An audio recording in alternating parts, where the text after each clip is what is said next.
Welcome to the weekend edition of the Fear and Greed Business Headlines, the week that was, a wrap of the biggest stories over the past week. I'm Sean Aylmer. It was a big week for the local share market, hitting its highest level in 13 months. It was a big week for the COVID-19 vaccine rollout, and it was a big week for economists. The local share market had a strong week and has had a very good start to April. At one point, the S&P/ASX 200 pushed beyond 7,000 points, hitting its highest level since February last year. That's not bad, given we've just been through a pandemic and the country's first economic recession in 30 years. What's interesting is how broad-based the rises have been. It's happened among the banks and the miners, the retailers and the telcos. Even the real estate investment trusts have done okay. The tech stocks have been more volatile, but they always are. So too the healthcare companies. And some of the utility groups have, well, not done so well. But generally, there was momentum in the market this week, and that's a good thing for investors. Not really much going on in the Aussie dollar and oil prices, but gold prices have been rising this month and are up 10% over the past 10 days. That's a pretty good effort for a precious metal, given most economists out there think the globe is in for an economic acceleration. Remember, gold generally does best when things don't look so good, hence the surge in 2020. It was a funny week in US markets. Speculation about the COVID vaccine rollout, the strength of the economy and President Joe Biden's $2.5 trillion spending program were the main points of interest. Wall Street traded in a fairly narrow range. European markets were mixed, although London's FTSE hit a 13-month high. While England was hammered by COVID-19, its vaccination rollout has been very successful, and there's increasing confidence in the British economy, post-pandemic and post-Brexit. It wasn't a good week around the globe from a COVID-19 perspective, notwithstanding the rollout of the vaccines. India and Brazil have emerged as the new global hotspots, with the number of daily cases surging. In India, it went beyond 100,000 new cases a day. There were big jumps in cases across Europe also, particularly Germany, France and Italy, which all reported at least 50% spikes. One day this week, China reported its worst day in 2 months, so the numbers are very low. And states across the US are recording higher rates of infection. Even though the US is vaccinating 3 million people per day, infection rates have jumped by around 18%. The total number of recorded coronavirus cases around the world is now 134 million, with almost 3 million deaths. Forbes released its annual list of the richest people around the world this week. There are now 2,755 billionaires, up 30% from a year ago despite the pandemic. Amazon's Jeff Bezos comes in at number one, worth $177 billion, followed by Tesla's Elon Musk with $151 billion. The other incredible international story this week was the one about 500 million users of Facebook having their information, including names, phone numbers, locations, and in some cases email addresses, leaked. More than 7 million of them were from Australia. The economists had a great week with plenty of data and commentary to ponder. The Reserve Bank board met and said while interest rates were on hold, probably till 2024, it's keeping a very close watch on the housing market. There's a hint in that, I think.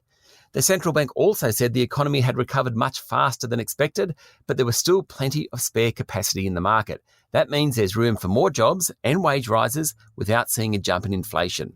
As the board was meeting, ANZ job ads were released, showing that private sector ads in March were 7% higher than the previous month and a whopping 23% higher than a year earlier.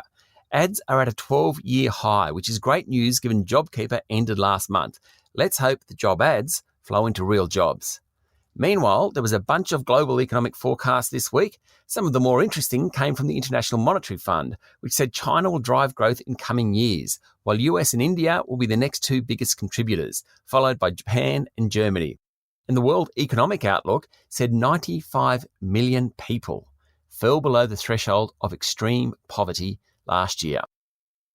Figures this week showed that new car sales jumped 22% in March compared to a year earlier. More than 100,000 vehicles were sold, with Toyota the best-selling brand and the Hilux Ute the most popular model. Just as interesting, though, was the lack of electric vehicles sold, just 411 during the month of March. We might talk plenty about electric vehicles, but they still only account for 0.4% of sales. As always, there was plenty of news out of Canberra this week. The federal government warned the Fair Work Commission to keep the interests of small business in mind when it deliberates on pay rises for minimum wage workers. The Australian Council of Trade Unions wants a $26 a week pay rise for the 2.3 million workers affected, while many employer groups are recommending no increase at all as the economy recovers from the pandemic. International travel will resume in a week's time after New Zealand Prime Minister Jacinda Ardern said she'd open up her country to quarantine-free travel for Australians, just in time for the ski season. But she said flyers beware, because rules could change any time. Qantas immediately bunged on about 140 flights, and apparently sales were strong. Virgin, however, said it would stay out of the market until September as it focuses on repairing its local operations. Well, it's a start. Prime Minister Scott Morrison said sexual harassment would become a sackable offence in the workplace. He also said the government would end a loophole exempting federal MPs and judges from having sexual discrimination complaints lodged against them. It followed the release of the Respect at Work report from the Sex Discrimination Commissioner, Kate Jenkins. And live exports of sheep will resume to Saudi Arabia. Saudi used to be our biggest export market, but sales were discontinued over animal welfare concerns. There was further good news from the Lowy Institute this week, which said barley, coal, copper, cotton, sugar and timber producers had partially or completely offset reductions in exports to China by finding new buyers elsewhere. In corporate news, James Packer indicated he'd consider selling his 37% stake in Crown Resorts to private equity group Blackstone, which has made an $8 billion bid for the gaming group. Mr. Packer is the kingmaker in any deal there. There was a bit of news around retailing this week. It appears that the shop owners are winning lower rents off landlords post-COVID-19, and price wars are breaking out between the two big supermarkets. Coles has extended its price discounting, triggering fears of a price war with Woolworths. Good news for customers, though not necessarily for shareholders. Cleanaway Waste Management has agreed to buy French giant Suez's Australian business for $2.52 billion. The fate of the Whyalla Steelworks in South Australia remains up in the air after the collapse of its parent GFG Alliance. Both the federal and state governments have been talking about a bailout package. Scentre Group was hit with a 51% protest vote against its pay practices at its annual general meeting, and the fallout from the resignation of AMP Chief Executive Francesco De Ferrari continued. New boss Alexis George has a big job in front of her. AMP's share price hit a new multi-decade low this week, though it bounced a bit towards the end. Now I get to the point in the program where I go through the biggest story of the week, the sleeper story, the most remarkable, and my favourite story. The biggest news story of the week was the faltering rollout of the coronavirus vaccine. It's a bit of a debacle, partly due to bad luck and partly due to ineptitude on the federal government's behalf. The AstraZeneca jab was supposed to be the foundation of the vaccination rollout in Australia. We've ordered 52 million vials of the stuff. Things hadn't been going well because Italy stopped the AstraZeneca doses heading to Australia last month. The government was scrambling, and then concerns emerged about a side effect, albeit a rare one. Some younger people who received the drug, in the UK the number was 70 out of 20 million shots, develop a blood clotting disorder. If you get that, you then have 25% chance of dying. That's drastic. By the end of the week, Prime Minister Scott Morrison said AstraZeneca would now be given only to people over the age of 50.